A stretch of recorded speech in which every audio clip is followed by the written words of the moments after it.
Muy buenas tardes, aquí estamos en un programa de Crónica de Canarias que se llama Me confiné en.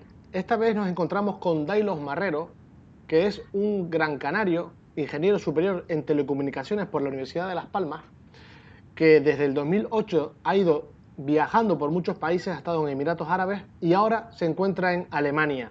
Y nos va a explicar cómo es el confinamiento en Alemania, cómo se ha vivido el coronavirus en Alemania y esperemos que se nos aclare y que tengamos una idea de las diferencias entre Alemania, Portugal, Bali, España, como hemos ido haciendo en los diferentes programas. Así que vamos a darle las buenas tardes. Buenas tardes, Dailos. Hola, buenas tardes a la audiencia y Ángel, Oye, ¿qué tal? muchas gracias por atender a Crónica de Canarias, porque estábamos buscando una persona en Alemania, un canario, que nos pudiera contar de primera mano cómo se está viviendo el confinamiento y el coronavirus. Así que antes de nada, muchas gracias. Nada, de nada, hombre. La primera pregunta que te queríamos hacer es, ¿qué hace un canario, pues, ingeniero superior en Alemania? A ver, Dailo, ¿nos puedes contar? Sí, claro. Mi primer destino no fue Alemania, fue Abu Dhabi, en Emiratos Árabes. Hace 9, 10 años viví allí, estuve trabajando en una empresa y cuando emigramos, lo hice con la que ahora es mi mujer, era cuando venía la crisis, la famosa crisis de 2008. La vimos venir bueno, la vimos venir. Ya estaba, lo único que en España se tardó en reconocer, entonces nos fuimos. Y bien, es un país genial para ganar dinero, te puedes desarrollar profesionalmente, pero no encajaba con nuestra cultura. A nosotros se nos hacía muy duro, sobre todo a mi mujer, era algo muy duro vivir en Abu Dhabi. Y cuando nos dimos cuenta que la crisis no era algo temporal, no era algo de un mes, no era algo de un año, sino había llegado para estar, decidimos por un destino que tuviera un poco de las dos partes, un destino que nos permitiera desarrollarnos profesionalmente. Ella es ingeniera, yo soy ingeniero, como ya has dicho, y a la vez tuviéramos su cultura encajara más con la nuestra. Y ella habla alemán, decidimos Alemania, Austria, un país de Suiza, un país que hablar alemán. Y a mí me gustaban los Alpes, es algo que soy un enamorado de la montaña, de hacer a la delta, de hacer bicicleta de montaña. Pues busqué qué estaba cerca de los Alpes y fue Múnich, así que buscamos trabajo aquí, fue muy fácil y vamos, creo que en 2 semanas ya teníamos trabajo y ya teníamos las maletas hechas. ¿Desde qué día empezaron en Alemania a tener noticias del coronavirus y qué medidas empezaron a tomar? Pues, decir, no recuerdo qué día fue la primera noticia del coronavirus, fue poco a poco. Sí sé, lo estoy viendo delante, tengo el ordenador, que el primer correo que nos llegó, a menos de que haya borrado alguno antes, fue del 26 de febrero. ¿Y qué hizo mi empresa? Entonces, muchas empresas, no solo mi empresa, el gobierno dio información de lo que estaba pasando, que no era una broma. Recuerdo que Angela Merkel salió en televisión en esos 3 famosos minutos donde dijo que esto era serio y que nos íbamos a contagiar. Fue muy impactante. Las empresas empezaron a poner las pilas. En concreto, la mía dedicó a una o dos personas de recursos humanos solo a gestionar la crisis. ¿Cómo lo hicieron? Es decir, mi empresa, lo primero es que somos 55 unidades, 56 alemanes poquitos, somos gente de todo el mundo y necesitamos a alguien que condensara la información que iba saliendo y la tradujera, y aunque también está en inglés, pero que se condensara y nos llegara a nosotros de forma fácil y entendible. Y desde febrero, estamos hablando del 26 de febrero, ya la empresa ya dijo, oye, esto es muy serio.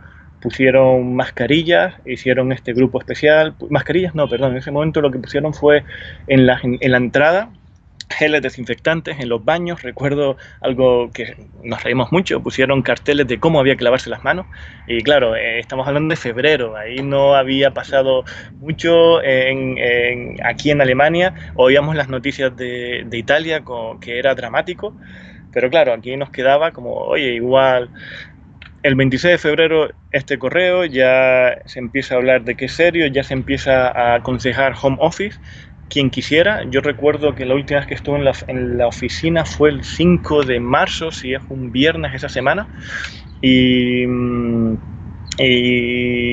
poco después fue obligatorio, es decir, ya no nos dejaban ir a la empresa. Al principio era como, te recomendamos, es decir, aquí siempre ha sido gradual, no puedes venir, te recomendamos no venir. Si vienes, recuerdo que teníamos unas reglas muy estrictas, no podíamos entrar a la oficina, y esto era desde febrero. Si habíamos estado en Milán, es decir, en Milán, en Italia, o en China, en nuestra empresa nadie había estado en China, pero sí tengo un miembro de mi equipo, es brasileño y volvió de su país y aterrizó en Milán, 1 hora, en febrero. Eso sería sobre mitad de febrero, y ya desde ahí los de recursos humanos le dijeron que no podía entrar a la oficina. Estuvo 2 semanas, tenía que estar en casa 2 semanas, es el periodo este de cuarentena que le dieron, y nunca más volvió porque a partir de las 2 semanas ya nos fuimos a casa. Entonces, o sea, Dailo, o sea que me estás comentando que en Alemania a finales de febrero ya habían unas normas voluntarias, recomendaciones del gobierno para empezar a, por así decirlo, a trabajar en casa y a mantener cuarentena a las personas que viajaban desde Italia o desde China. Estamos hablando finales de febrero. Sí, de hecho, este chaval, sí, creo que fue sobre el 20 y poco de febrero, o sobre el 20 de febrero volvía y no se le dejó entrar a la oficina. Evidentemente, el gobierno no lo prohíbe en ese momento, pero sí iba informando a las empresas de lo que estaba pasando. Y las empresas, es decir, yo conozco más gente, no solo la nuestra, muchas empresas empezaron a reaccionar. Es decir, que todas estas medidas las estaban tomando las empresas sin que el gobierno dijera prohibido, ¿no? O hubo una fecha en la cual se dijo, a partir del día tal, quien no lo haga voluntario tiene que ser obligatorio. Lo que es importante es que el gobierno distribuyó la información adecuada y permitió que cada empresa implementara los protocolos de seguridad que consideraron adecuados. Es decir, no funciona igual un taller mecánico que mi empresa, que es software, que otra empresa. Pero lo que es importante es la información, porque teniendo la información puedes reaccionar. Si no tienes la información no puedes reaccionar. Y en algún momento el Estado ya hizo reglas más duras. Sí, sería la segunda semana de marzo, posiblemente. Pero es irrelevante, lo importante es la información, porque con la información puedes actuar. Es decir, si alguien te dice que te vas a caer, pues tienes la opción de corregir y, oye, pues intento no caerme. Si nadie te lo dice, pues... Y te digo, aquí fue muy duro como Merkel salió en 3 minutos en la televisión y nos dijo que esto era muy serio a nivel nacional y que posiblemente todos nos infectásemos. También recuerdo una explicación muy sencilla que hizo en televisión donde dijo, oye, ahora tenemos una R de no recuerdo en aquel momento, creo que era sobre 1. La R es la propagación, cuántas personas un infectado puede. Y muy fácilmente explicó, oye, si llegamos a 1.1, la capacidad de los hospitales se van a desbordar en agosto. Si pasamos a 1.2 puede que sea en julio, y si pasamos a 1.3 ahora es inminente. Solo con esa explicación, nunca ni remotamente llegamos a colapsar los hospitales. De hecho, estuvimos ayudando a otros países, como puede ser Francia, hemos traído enfermos de otros países, dado el excedente que teníamos de camas. Para que entiendas cómo me ha afectado a mí personalmente, cada persona es diferente. Para mis hábitos, lo que he perdido es, no voy a la empresa. Antes también hacía home office de vez en cuando, ahora hago siempre home office, y no voy al gimnasio. Pero me gusta la bicicleta, he podido salir en bicicleta cada vez que he querido con el enano, engancho el enano en el remolque y me voy con él, o me voy solo, con lo que quiera. Mi mujer igual, ella ha podido hacer todo el deporte que ha querido. La regla al principio era muy simple, haz lo que quieras con la gente con las que convivas. Es decir, yo convivo con mi mujer, con mi hijo, puedo salir. No me puedo ir no me podía ir a lo mejor a los Alpes, porque si no masificamos las montañas, que era lo que se evitaba, pero alrededor de aquí, que en Múnich, bueno, alrededor estoy hablando, los tours eran de 50, 60 kilómetros, estamos un radio amplio, pero no me voy a los Alpes, por ejemplo. Y ahora, desde hace un par de semanas, han extendido un poquito y puedo hacer deporte con mi familia más un miembro. Y creo que a partir de de esta última semana ya han abierto todo, es decir, comercios están abiertos, todo está abierto, las reglas simples, no te pegues a otras personas y lleva una mascarilla si estás en un sitio cerrado. Sentido común. Hay empresas que han tenido que cerrar, entiendo que, por ejemplo, las tiendas pequeñas que estén abiertas al público, y si esos empleados se han hecho ERTE o se han despedido en masa. ¿Sabes cómo se está manejando la situación económica o si hay ayudas? ¿El gobierno ha ayudado? Sí, muchísimo. Es decir, hay ayudas. Nosotros tenemos el Kurzarbeit, es lo mismo que un ERTE. De hecho, creo que el ERTE ha sido copiado del modelo alemán y el gobierno paga hasta el 67% de la diferencia. Es decir, si a ti te reducen al 80% tu jornada, pues el Estado de ese 20% te abonaría el 67, creo 67, 65, algo así. No está mal, es decir, no es algo que hay un pequeño impacto. ¿Y qué empresas han sufrido? Sobre todo empresas dedicadas a turismo, es decir, agencias de viaje, alquiler de coche, desplazamiento. Aquí tenemos empresas por ejemplo, de guaguas, de autobuses que se ven afectadas porque ya no hay esos desplazamientos y esas empresas evidentemente van a necesitar más ayuda. Otras empresas no han tenido ninguna dificultad, como supermercados, ya verás, es decir, están funcionando, farmacias, empresas relacionadas con software como la nuestra, no han tenido ningún problema. Es decir, de hecho, estamos vendiendo más. Es decir, estamos todo online, se ha intensificado. Restaurantes, lo vieron venir es decir, volvemos a la información. Como hubo información, se reconvirtieron muy rápido en comida para llevar. Entonces, el chaval que antes estaba de camarero, si le interesaba, a lo mejor hace de repartidor, y cuando es una empresa pequeña todo el mundo arrima el hombro y conviertes tu negocio, que antes era in situ, en algo brutal para entregar a domicilio, y la gente lo usa, es decir, la gente lo usa porque ya no puedes ir a un restaurante, no se puede ir. Recuerdo que ahora sí, a partir de mañana creo que es indoor, ahora podemos estar fuera en un beer garden, que nos encanta, pero no podríamos beer garden a partir de mañana, y el 18 sería dentro de los restaurantes con una serie de normas. Pues ¿qué se ha hecho? La gente pide para llevar. Yo he podido ir, que a mi mujer no le hace mucha gracia, pero me encanta ir a Burger King, y he podido ir a Burger King, te dan la comida fuera, pides y sigues con el coche. Eso ha sido desde el principio del Burger King, McDonald's, todas las grandes marcas. Puedes a takeaway desde el minuto uno, ¿no? O sea, no sé, es decir, al que voy yo, al que me queda cerca, sí. No sé todo. Nunca ha estado cerrado, por así decirlo. No, que va. Y muchos restaurantes muy famosos, es decir, hay sitios icónicos en Múnich, se han reconvertido y supongo que les va a repercutir, pero no es lo mismo que te impacte que te derribe.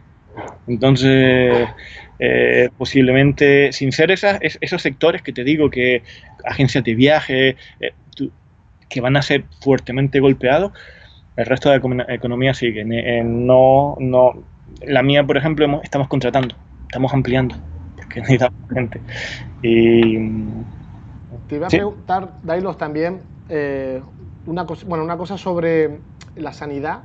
En ningún momento vieron que estaban desbordados, me has comentado que no, pero ha habido quejas del sector, por ejemplo, de los médicos, de los enfermeros, de que no están protegidos o que tienen falta de material. ¿Cómo han vivido la parte sanitaria? Es decir, ¿conoces a alguien que ha estado enfermo y lo han tratado? ¿O nos puedes comentar?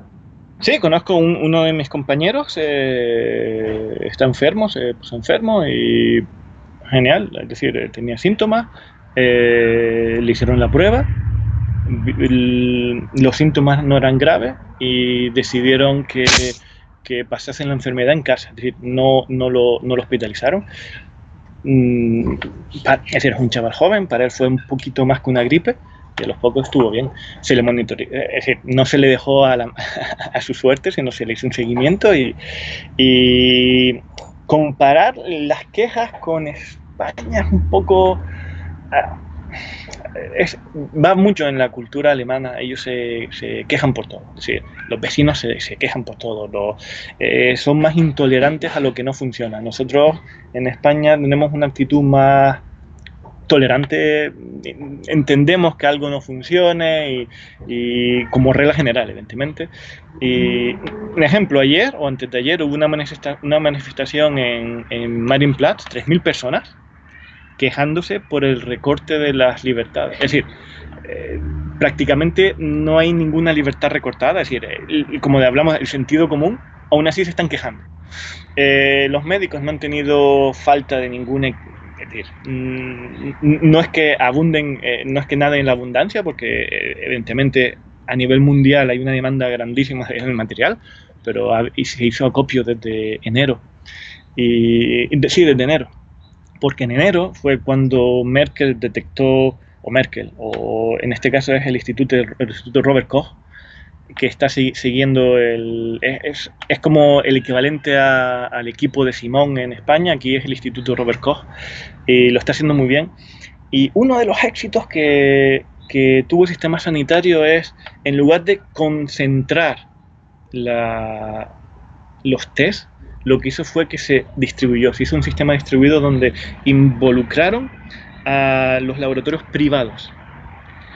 Entonces se les dio las instrucciones o la capacidad a los laboratorios privados para poder hacer test.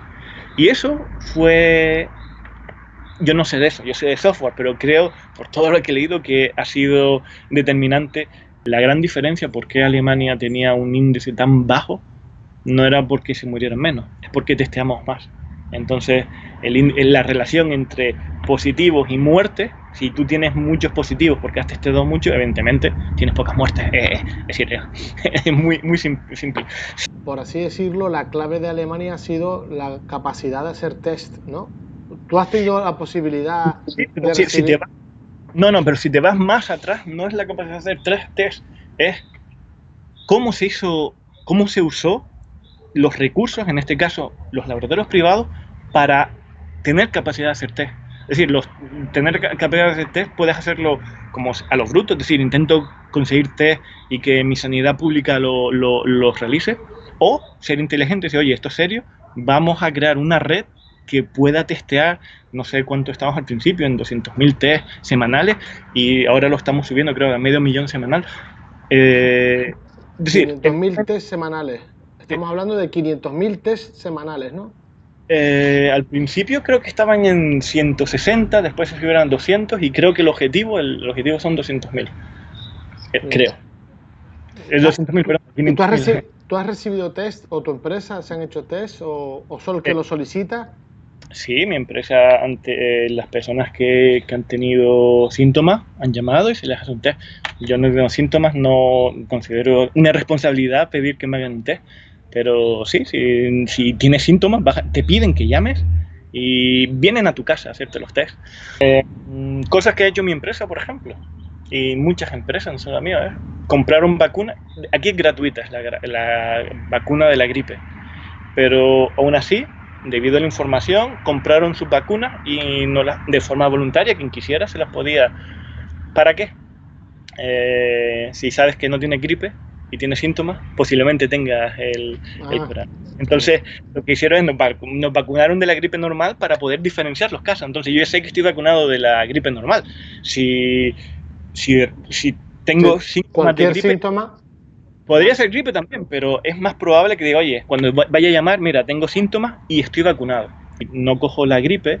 Es decir, hay muertes por gripe también, que afectan a las personas mayores. Si yo estoy vacunado de gripe, posiblemente no la vaya a coger y no la vaya a transmitir, con lo cual estoy aliviando el sistema sanitario. Es decir, en otras circunstancias, si la gente no está vacunada, tienes un poquito... incrementas el número de gripes normales de personas mayores en este caso, que van a ir van a necesitar atención sanitaria. Si acabamos con la gripe normal, lo que queda es la capacidad de los hospitales para el COVID.